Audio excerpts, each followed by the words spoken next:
দিনে একসাথেই ছিলাম, যাই হোক সে তো অসুস্থ, 4 দিনে কি কখনো বোঝা যায়? হ্যাঁ অন বিয়া করছে হেতে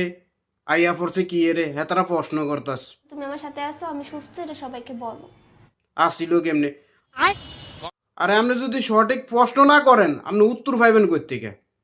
আপনি তো সঠিক প্রশ্নই করতে পারতেছেন না মেয়েরে অসুস্থ সেটা তাকে জিজ্ঞাসা করেন। কি আলাদা আলাদা ছিলাম নাকি? ম্যাডাম হেতার লগে আসিল আর হেতে যায় সাকিব রে জিঙ্গাইতো বুঝছেন নি অবস্থা সে তো অসুস্থ, 4 দিনে কি কখনো বোঝা যায়? 4 দিন একসাথে আসিল এরপরও বুঝছে না আরে মানে হেবিডি কিতা বুঝাইব মানে হেবিডি বুঝতেই পারছে না হেবাটার কি আছে না নাই মানে আমরা আর আছে না টপিক পাইতেছি না কথা কোনের মানে কি কইতাম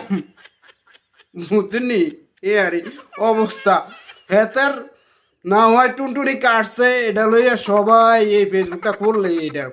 খুললে এটা মানে কি একটা অবস্থা শুরু করছে আর হেবে 4-5 দিন ধরে হের লগে আসিল এটাই কইতে পারে না যে হের অসুস্থ না সুস্থ এবার চিন্তা করেন না আসলে সত্য ব্যাপারটা ভাই তৈলে তারে রোমেনি তৈব রোমেনিয়া তারে মানে আলগি দিয়া সাইতে হইব এছাড়া আপনারা আর সত্য কথা পাইতেন না বুঝেননি যাক আল্লাহ তারা হেদায়েত করুক সবাই ভালো থাকবেন সুস্থ থাকবেন যে আপনাকে ভালোবাসে তার পাশে থাকবেন আল্লাহ হাফেজ আসসালামু আলাইকুম